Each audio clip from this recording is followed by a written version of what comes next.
You are now watching Bleav. Do you believe? Hello, everyone. Welcome back to another episode of Bleav and Bears. This is our Bears-Packers Week 2 preview. Thank you so much for checking us out on YouTube. Comment and question below. And thank you for listening on SiriusXM. Tell all your friends. We got a fantastic episode coming up for you in about 20 seconds. First, we got to talk about our sponsor, BetOnline.ag, the fastest and easiest way to wager on all your favorite sports, contests, and events with first market odds and lines. It is BetOnline.ag. You have every single league, Major League Baseball, NFL, NBA, NHL, combat sports, you name it, golf, esports.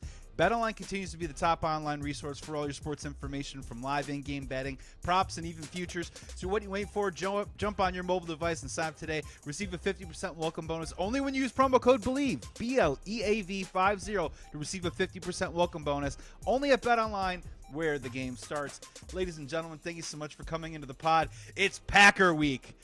God, I hate this team, and it's early in the season as usual, as it's been the past couple of years. So let's bring in my co-host to break it all down, a certain gentleman who got a lot of things right last week, and let's see if he can hone in that skill. These former Bears defensive end, Northwestern Wildcat, and some people on Twitter are calling him Wootstradamus. It's Corey Wootton. What's up, Corey? Oh, what's going on, man? I can't tell you the amount of hateful messages, DMs, and all that. I kind of showed you one of them, man. You did. I tell you, man, these 49ers fans, man, I tell you what, man, you have one loss, and, man, they take it personally. Oh, my gosh, like I was the one that played the game that lost the game. Take the L, bro. That's it. That's Hey, 49ers fans, I thought you guys had rain. You guys had rain up there. You've seen rain in a game before. The excuse is my word. But we're moving on. We're on to Green Bay, to quote Bill Belichick, Corey, and we're here to break down with all your best keys to hopefully bring the Bears a victory in Week 2. You know, Corey, this is a tried and true rivalry, if one would say. Just a quick little history. Obviously, I hate the Green Bay Packers. Since I was a little kid, Brett Favre and Aaron Rodgers have combined to go 45-15 against the Chicago Bears since 1991. So we're going to break it open here right now. Corey, let's start on the defensive side of the ball. Your forte. Just drop one of your Corey's keys. What's a Corey's key on the defensive side of the ball for a Week 2 victory? It's got to be stop the run. Last week against the 49ers, we really struggled in that first half stopping the run. You know, in the second half, we got things figured out. Mitchell for the 49ers got hurt in the beginning of the second half, so that was a damper in the run game. But we really have to stop the run game. You know, that's their probably best position besides Aaron Rodgers right now. You know, they have Dillon and Jones. I think they combined for over 5 yards a pop last week against the Vikings. That's the one area that they did well last week. So we must stop the run. It comes down to gap discipline. And, hey, the situation with the rain, it's going to rain this week. Probably not as bad as last week, but we really have to be gap discipline. Everybody has to have their gap assignment, their discipline, and we got to be able to stop the run. Have to. Yeah, as we're recording this Thursday night, I think they're calling for rain in Green Bay earlier in the day, so it might be a wet field. We'll see what happens as the game transpires. We all know that weather changes. Corey, I want to throw it back to you on just this real quick. You know, what concerns you more right now? You know, or maybe like for Green Bay's side too as well, they might be out of their 2 starting tackles. You know, is that advantage Bears, or do we have to take care of business? Because I agree with you. I feel like we had trouble we have trouble containing Elijah Mitchell in that Week 1. I felt like there wasn't a lot of first contact at the line of scrimmage. They kind of got some free run before we hit them. So, you know, the rubber meets the road there right now. Who has the edge in that right now? Our defensive line or the Green Bay running backs? You know, I'm gonna say Green Bay. You know, because they're the ones that did it consistently throughout that first game. I know it wasn't pretty for them, but defensively, like it comes down to gap discipline. That's really what it was. You know, they came out and they were focused on running the football, and we were out of gaps at times. You know, anytime Elijah Mitchell had the ball in the first half, it seemed like he was being, his first contact was at 9-10 yards, and that'll gas you all day. So you can't do that. So I think it's about getting off blocks up front. You know, I thought they got stuck on blockers in that first half, and that's a big thing, getting that separation, being able to shed, be able to play 2 gaps at times when you need to. I just feel like the Niners started out very good with their plan, right?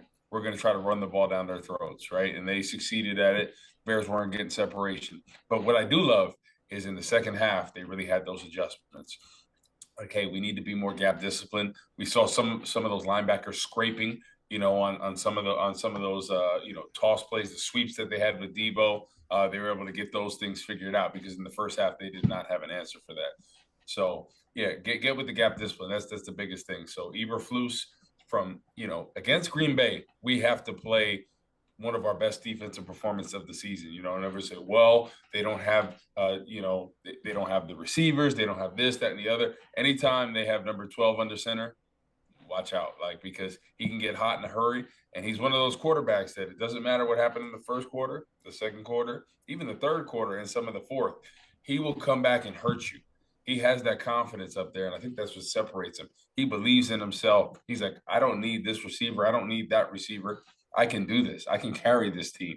And that's what separates him. So, really, really put your foot on the gas defensively, right, against Aaron Rodgers from the beginning of the game. You have to start fast. You cannot start slow and expect to come back like we did last week against Trey Lance and company.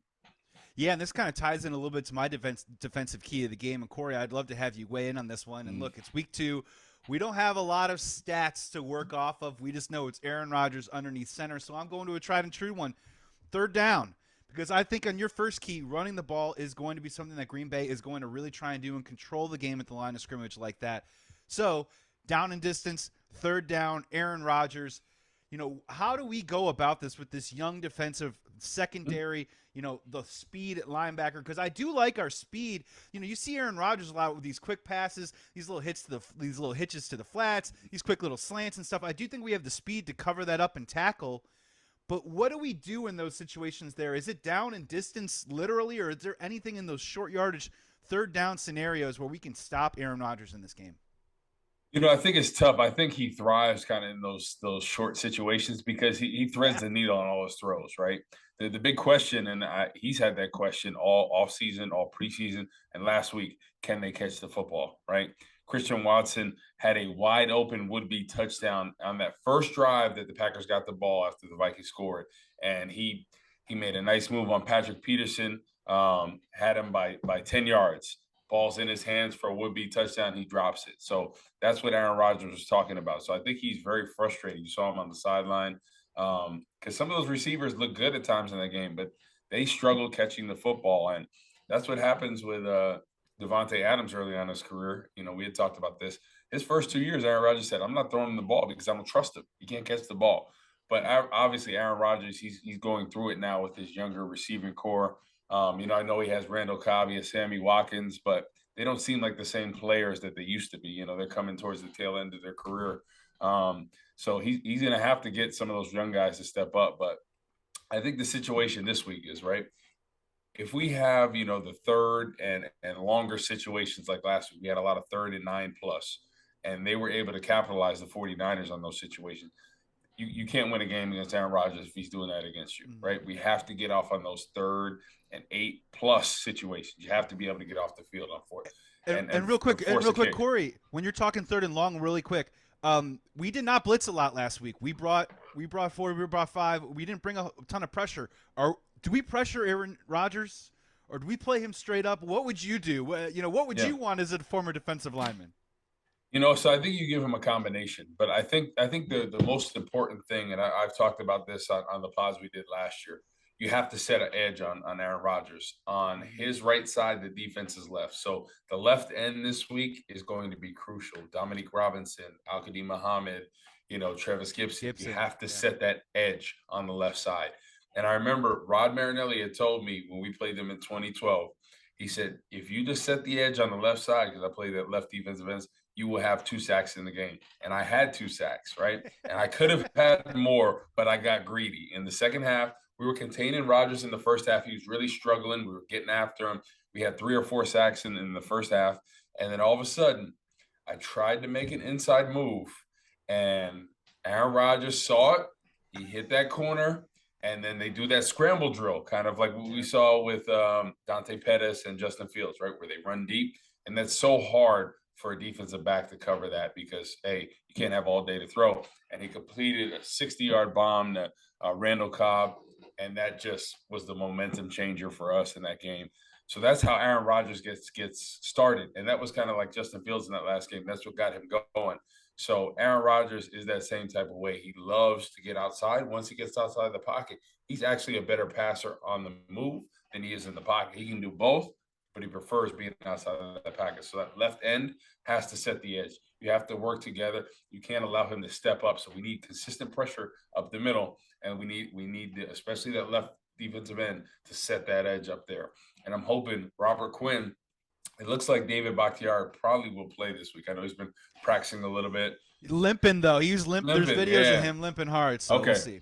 Yeah. So we'll see. I mean, the Toradol, that shot that they give you before the game, that's a hell of a drug right there. You know, it's he'll probably be hurting afterwards. But I think if it's on the verge, I probably expect him to go because obviously they're a different team when he's in there. But they got to be smart at the same time because it's a long season. So if Bakhtiari isn't out there, shoot, if that left defensive end sets the edge all day, Robert Quinn could have 4 or 5 sacks.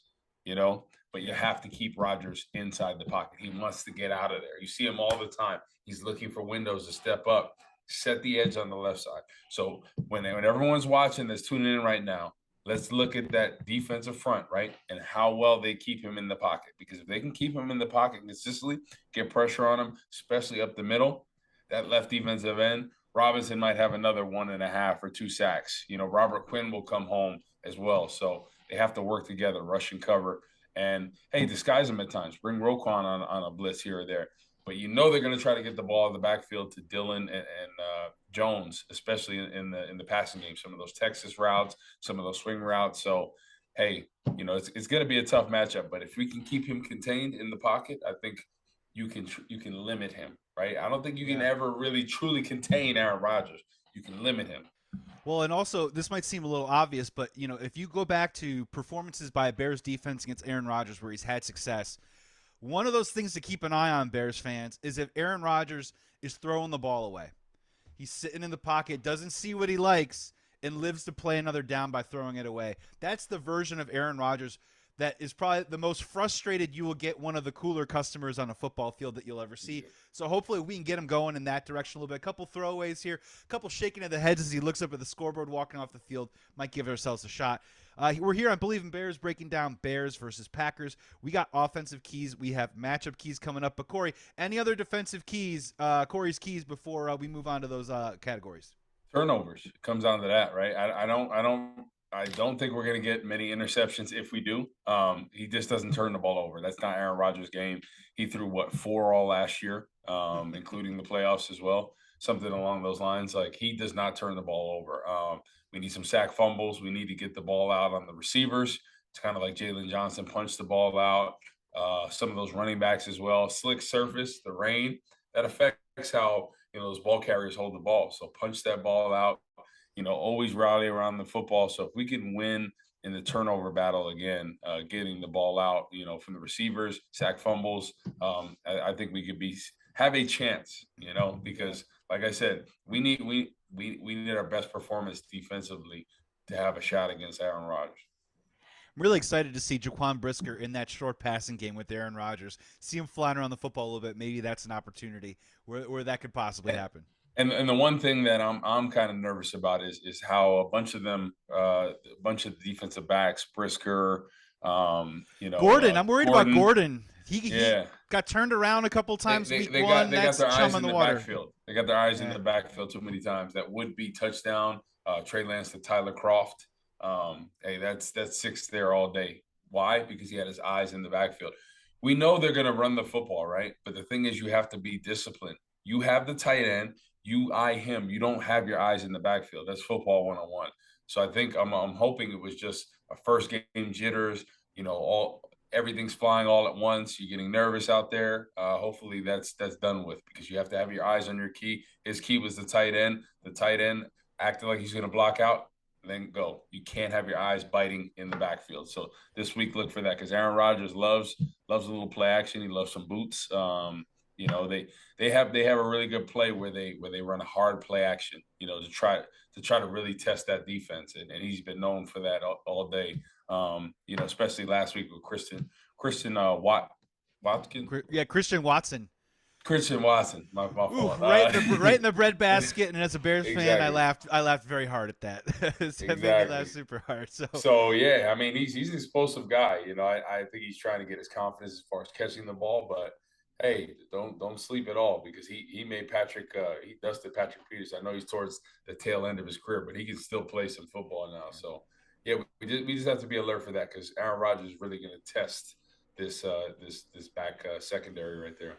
Well, and as we move over to our offensive keys of the game, I have kind of a general and Corey. This is almost like an annual tradition at this point because it keeps happening. It's not like every single game, but my general key for this goes for Bears fans and those guys in the locker room.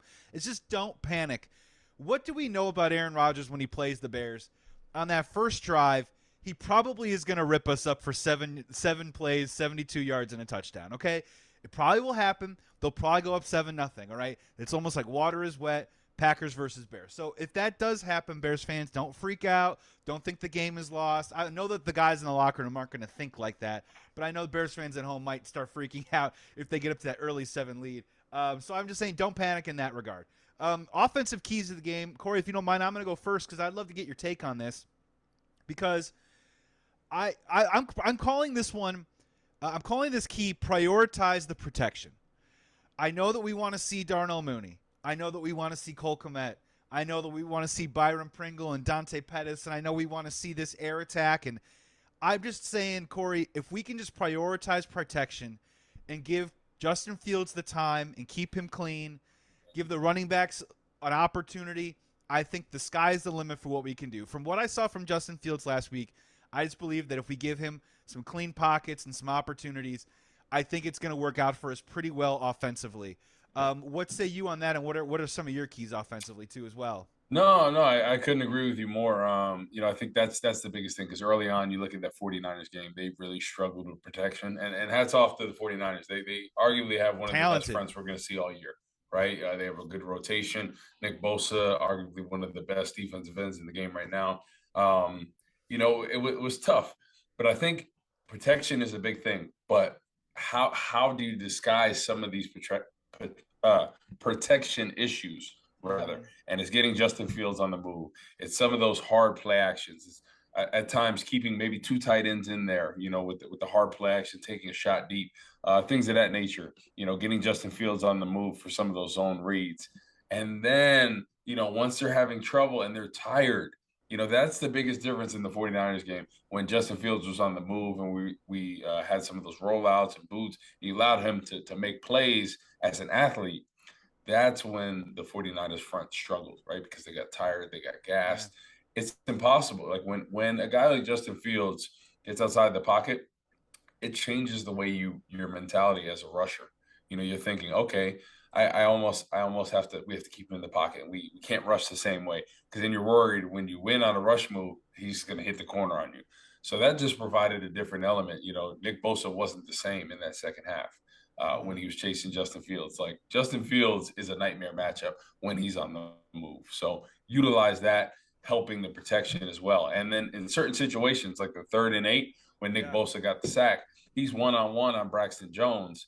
And that shouldn't happen. Everyone said, well, it's football and you have to do this. You got to realize that you have a young player on an eye there. And I understand that you can't chip help every time, but from the beginning of the formation, he's lined up on there, right? Yeah. So I'm calling the wide receiver, I'm calling a tight end, and I'm sliding him next to him. And then I'm going to chip and make sure that Braxton Jones has some help because you can do that. You can slide the protection from him. You can do different things to help him. And that's the biggest thing this week. Obviously – the Green Bay Packers aren't the same front as the 49ers, but they're a talented bunch. Preston Smith, Rashawn Gary really had a great year last year at 9.5 sacks. He had a sack last weekend against the Vikings. Kenny Clark is a talented guy in the middle as well that could hurt you as a pass rusher. So, hey, and they run a 3-4 now, so they're going to try to bring a lot of different looks and pressures on 3rd down. And it'll be interesting to see how we hold up against this because early on the 49ers brought a lot of pressure and we struggled with it. Yeah, just quick follow-up question here, Corey. We ran a pretty, we talked last week all about penalties. We didn't commit a lot of penalties. For the most part, we ran pretty much a clean operation from the huddle to the snap. Would you, and I know we want to control the ball, Would you try and push tempo against the Green Bay Packers? Would you play some games with tempo and try and tire them out a little bit? Would you try and do something like I that with would. this young I team? would. Yeah.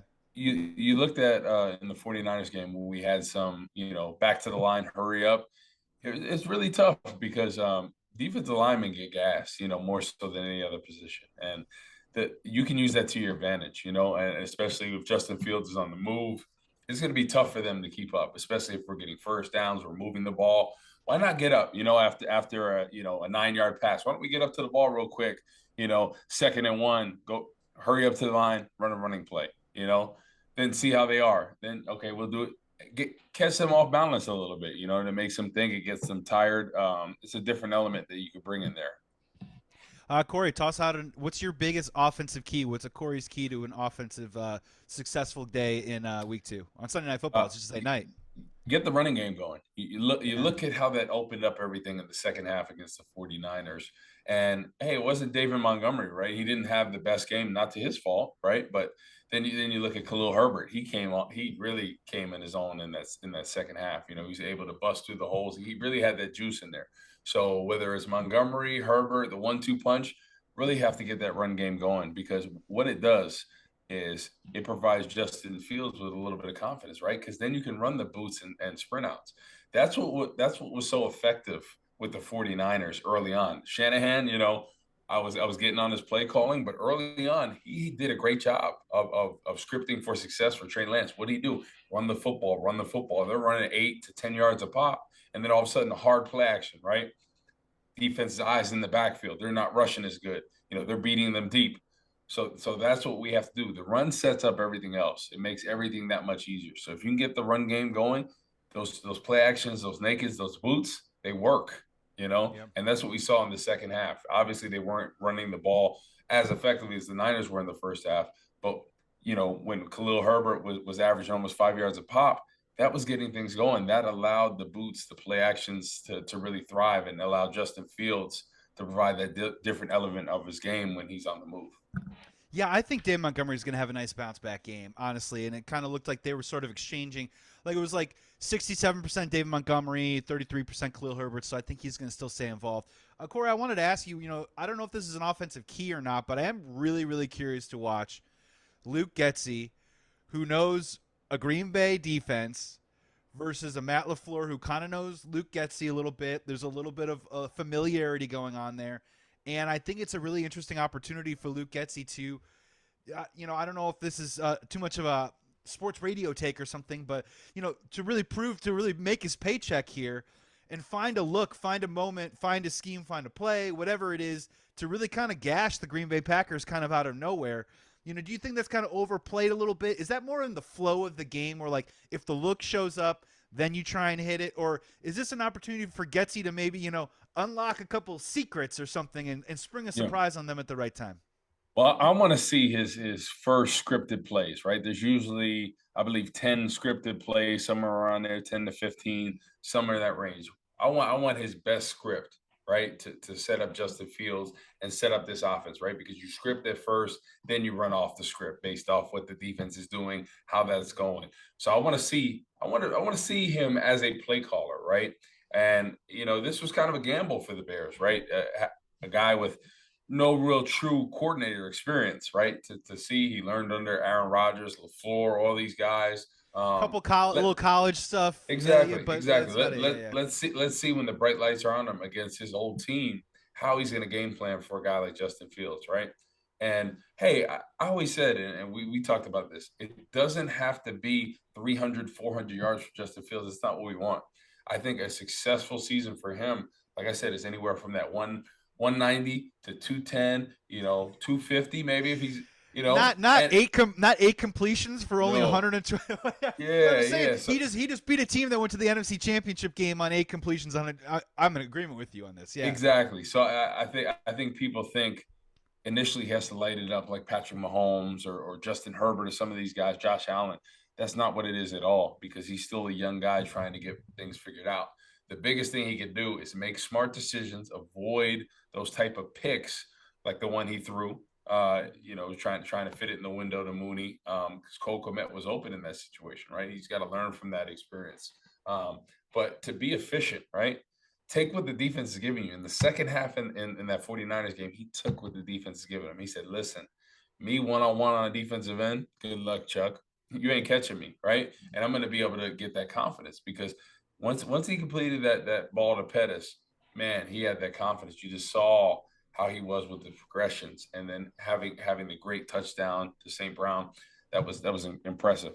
And then leading the Bears to another drive. So Luke Getsy, let's see your play calling, baby. This is your audition right here. Let's see it, right? Let's see what you're made of. Let's see if you're one of the great young play callers in the game in the making, right? Let's see it. Let's see it. Sunday Night Football against the Packers. This is probably the best opportunity that the Bears have had in a couple years to beat Aaron Rodgers and the Packers, right? He talked all that smack last year. Discount, double check. I own you. Let's see it, right? Because obviously we're going to have to put some points on the board because Aaron Rodgers is going to put points on the board. So, hey, Luke Getsy, what are you made of in this game? Let's see it, right? Let's see it because last week what was a monsoon, right? Some people are taking that with a grain of salt, because of the conditions. Let's see this week when we have more normal weather. It might be rainy. It's not going to be like last week. So let's see what you're made of. Let's see how you can showcase Justin Fields, right? A rising guy in this league. Let's see it. Yeah, you said the word, and I keep thinking about it, opportunity. This is a great opportunity for Luke Getsy to surprise and to show a little bit of what he's made of and how he has a handle on this offense. Corey, before we get to final score, any other offensive keys? Is there one matchup or anything like that you're looking at right now? You've got your magnifying glass and saying, man, this could be an X factor no one's thinking about. I don't think there's a particular matchup that I'm really eyeing. There's one last key I have, right? And it's the big two offensively. So people that we didn't really hear last week, Darnell Mooney and Cole Kmet, right? Combined 1 catch each, combined.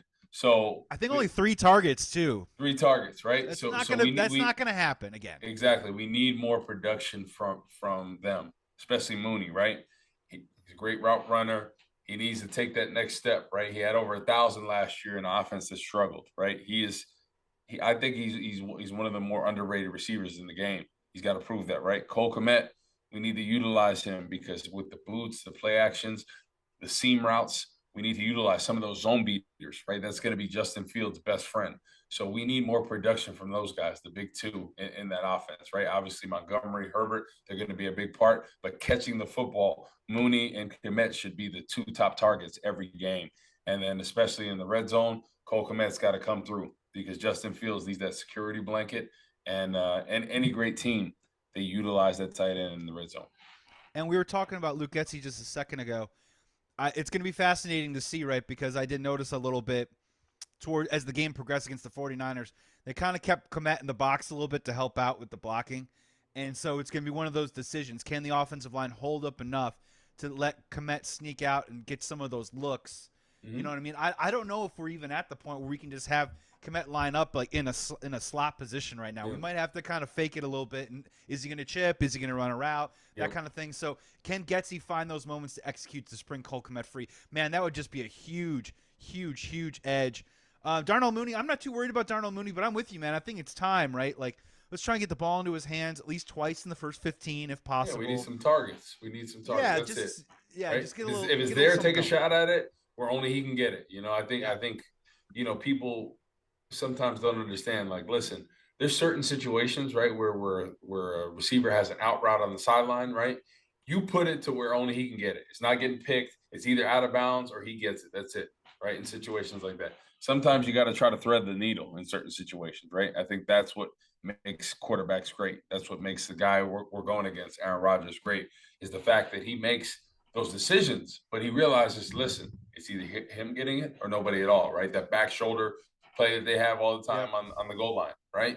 And he's threading the needle. Those are calculated decisions where it can be looked at as a risky throw, but you're only putting it to where he is because that defender is looking on playing defense, and all of a sudden it turns at the last second, the wide receiver and gets it, So it's either he's catching it or nobody at all. So situations like that, that's what we need to get Mooney some more targets. And let's take some shots. Let's test this defense, right? They're coming off, obviously, Justin Jefferson's an absolute monster. He's one of the best receivers in the league. But, hey, Darnell Mooney, let's take some shots with him. Let's test this defense, right? Let's see what they're about. let's see. In JF1, he's got the arm, he's got the accuracy to do it. So it's not just about like, can we get into a situation where we can do it? I mean, we should really just try and test it and see what we can come up with. I'm thinking about that Byron Pringle throw that was just a little bit too close to the sideline last week. Let's keep trying to go for those shots. Corey, it's time, man. It's time for final score prediction. Week 2, we are both 1-0 on the year after picking a Bears victory. Do you want to go first? Should I go first? What do you want to do? I'm going to give you first dibs here, Wootstradamus. All right. What do you want? All right, I'll go. Okay. Yeah. But I got it. Yeah. Unfortunately, I got this one with the Packers 24, Bears 21, and this is one we talked about. I predicted this. I have 24-20. Damn it. Okay. I predicted this as a loss from the beginning of the season. I thought they'd be 1-1 at this point. I thought they would beat the 49ers. Just Aaron Rodgers, what he's been able to do as of late, and people say, well, he played terrible last week. He did the same thing last year against the Saints and then bounced back with 4 touchdowns, 0 interceptions. They won the game and in week 2. So I take that first game with a grain of salt when it comes to Aaron Rodgers, his history against the Bears. I'm kind of like, show me, right? When it comes to Aaron Rodgers, right? I feel good about the Bears sometimes against the Vikings, how they play them. But against Aaron Rodgers, right? Show me, because we haven't beaten them in 3 years, Corey. Exactly. We haven't beaten them since 2018.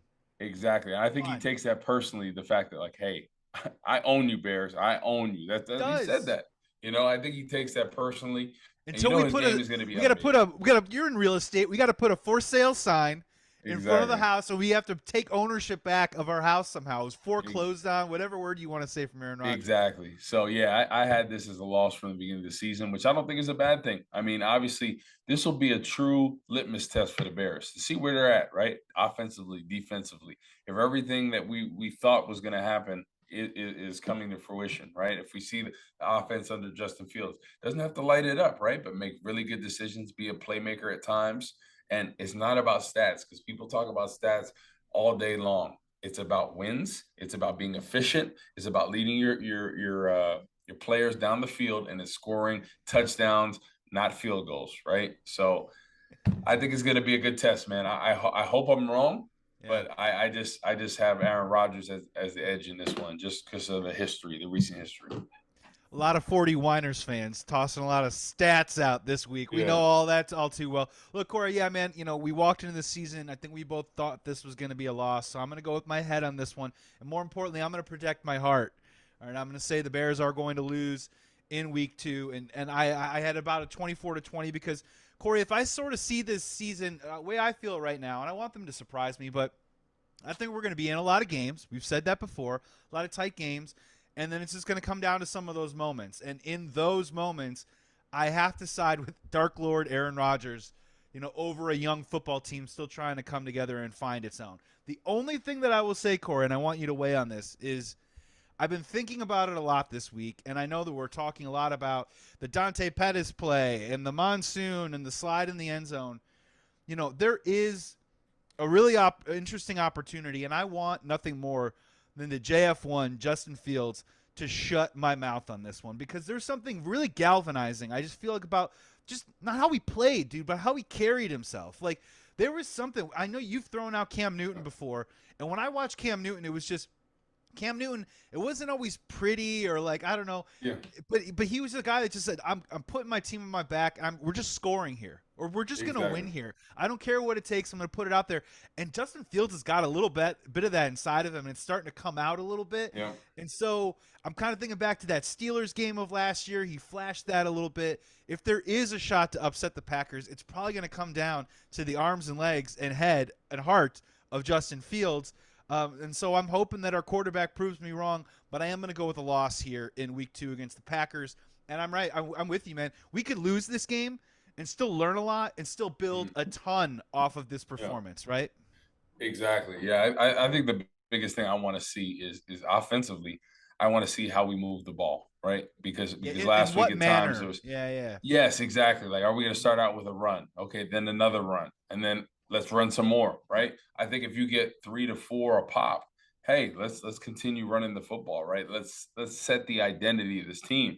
And that's how it's been from the beginning. They wanted to be a run-first team. Let's set the identity. And then everything else will fall into place when they can get the running game going. So I think a lot of teams sometimes, when it's not working right away, This week, I want to see a run play on the first play of the game. I don't want to see a pass play. I want to see a running play. Let's go two tight ends. Let's run the football, right? Let's set the tone of this game, and let's smash mouth football. It's going to be a little rainy. It's going to be a little wet. Smash mouth football. Let's have everything set up off this run game, and then defensively, let's come out starting hot early.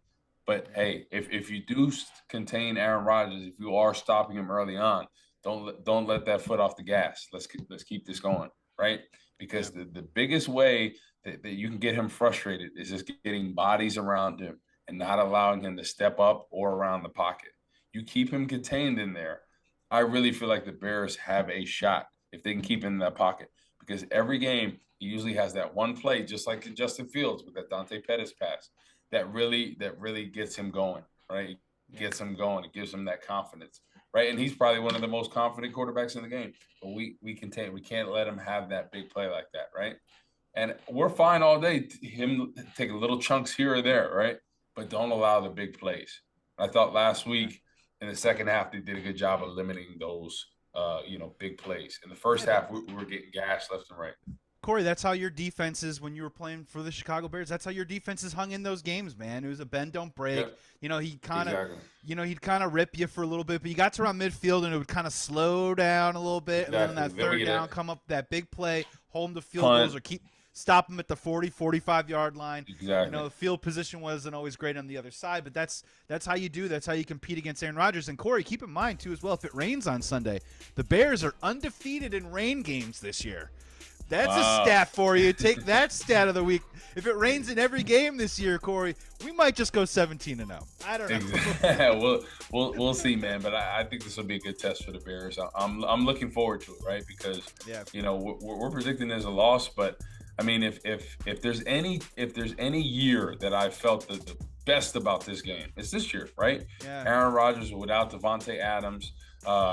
His best receiver right now looks like Sammy Watkins, and looks like the tail end of his career. We don't see the same burst. We don't see all that. Randall Cobb has been reliable, but like same thing.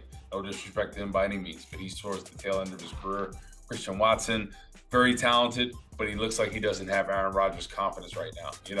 Robert Tonyan, he's going to be a red zone threat, mostly a blocker, right? So if there's any year where Aaron Rodgers doesn't have all the weapons at receiver, right? He has two talented running backs. That's the strength of those playmakers right now. So I think they're going to try to get them involved. But this is the best year, I think, to be able to contain Aaron Rodgers and have a shot to win this game. Corey, I hear it in your voice, man. I mean, last year I think it was this pall of, is Matt Nagy going to continue to coach the Chicago Bears? So it wasn't, it was more of like a they better. You know what I mean? Yeah. And this year, I think it's a little bit more of a we'll see. And it's exciting. And I think they might have a great opportunity to compete. Again, it's early on in the year, too, as well. So it's a great time to face teams that are playoff contenders. Always good to see them in September, then obviously in November and December. Corey, we got to get out of here. Today's Bleav in Bears was presented by betonline.ag. 50% welcome bonus on your first deposit when you use promo code Bleav50, BLEAV50. Thanks so much for checking us out on YouTube. Comment and question below. We're going to answer them if you comment, so you might as well do it. Thank you so much for listening to us on SiriusXM. Tell all your friends. You can follow me at Joey Sports Guy. You can follow Corey Wootton at Corey Wootton. That's 2 O's. That's 2 T's. Corey, my man, you're doing great work. I love being on Team Bleav, but I also love being on Team Corey, man. So anyone listening to as well, he's going to be breaking down the Chicago Bears after the game. CHGO After Dark, are you doing the pregame? What are you doing? Yeah, so I'm going to do a little bit of both. I'm going to be doing the pregame. I think we're going to do a halftime hit, and then after the game as well. So we'll be breaking down all that. You catch me on Fox 32 as well on some Sundays, and when I'm not there, I'm going to be doing the CHGO and this show twice a week with Joey. So yeah, looking forward to it, man. This is going to be a great test, like I said, for the Bears, and it's gonna give us an idea.